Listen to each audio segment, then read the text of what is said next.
Hey, what's going on, everybody? You're watching Sit Down. I'm DJ Sixsmith. Da Vinci's here with us. All-American, Season 2. A lot going on, man. What's up? Doing the Corona bump.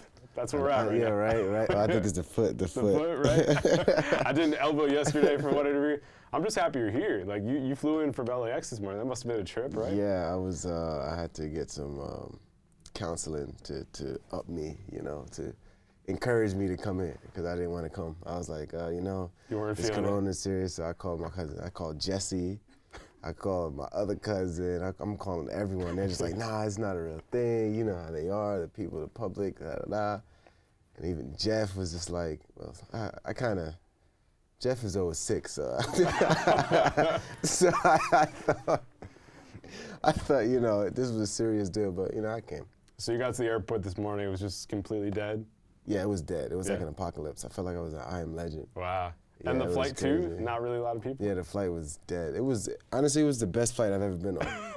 It really was the best flight I've ever been on. I was like, wow. And I started thinking, I was like, everybody think that the airports is so contaminated that everybody's leaving the airports, but now the airports is clean. Yeah. So the flights too? Yeah, so I'm like, you know what, hey.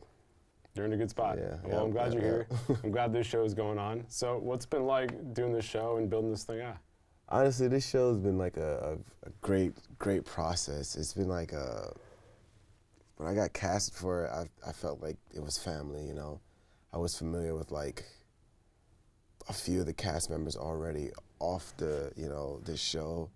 And I remember season 1, I went in for like the Spencer character like 4 different times and a whole bunch of other different characters. So it just felt so, I felt so familiar with it. So it wasn't like something that I was apprehensive of getting into. So I just felt so natural, and that's why, I love it. It's a great process. Everyone is cool, everyone's dope, great energy, great chemistry. It's a great show. Well, I remember watching the real life Spencer play here in New York, and then he played in Miami a little bit, and like the fact that he has this show now is really cool. So what have been some of the big surprises about the show?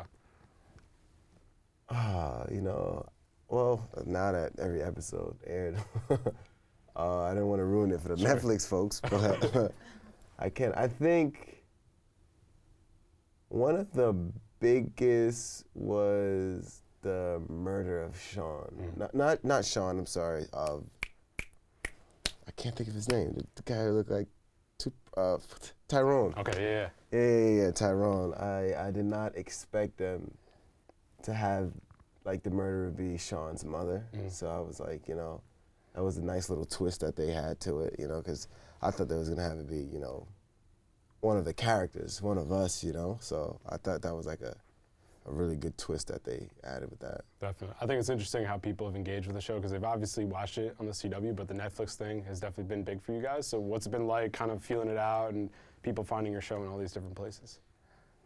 I remember last year I heard when it went on Netflix, it was like the second most watched show, like trending in the first month.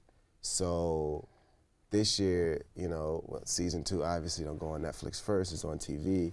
Yeah, so all the, probably like a quarter of the Netflix viewers from season 1, yeah, they're definitely watching on the app now, so it's pretty dope. And when it goes on Netflix March 17th, that's gonna be like really big, so. Definitely. And I think the show is interesting because the sports are obviously something that people are pulled in by, but just the real life stuff that's going on too. Yeah, absolutely. So how do you guys play with that as you unpack it on the show?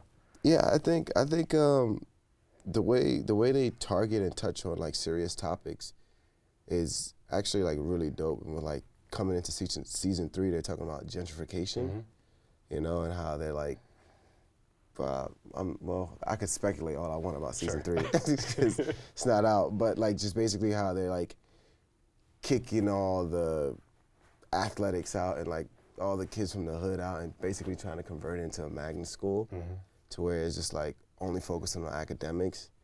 And it's like them doing that, it's kind of like the things that happen in real life, and it's kind of messed up, but it's dope to see them touching on it. So like when season 3 comes, Darnell, Spencer, and Billy Baker, they're all gonna come together with a whole bunch of others just to save, the Crenshaw. And I think it's a good message for people in real life so they can see like, yo, if we stick together and we have unity, like we can really stop what they're trying to do, when they're trying to just build these new buildings and kick all the people out.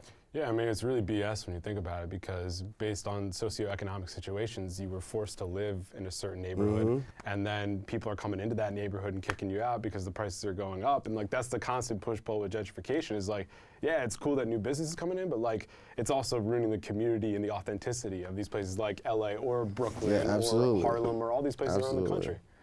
Absolutely. It's kind of, it's evil. I think there should definitely be laws passed on like certain areas that you shouldn't do that, you know, just for the sake of making more money. I think that's, but I mean, that's the foundation of this country, though. You know, founding fathers put money above everything, so I guess they're just implementing that. Yeah, I mean, with sports, money certainly comes into the fold as well. Yeah, exactly. Yeah, it's definitely pretty crazy. I mean, you got this one, you got The Way Back as well, you popped into that. I interviewed some of your castmates recently, and that just seemed like a really cool project, so how'd you get involved with that one? It definitely was a dope project. I did an audition, and then when I first went out for that project, I had to shoot in Toronto, The Boys. So I missed like a few of the scrimmages, but then when I came back, then they had to test to see if I could really play basketball. And we did all that. The process was like 3 months.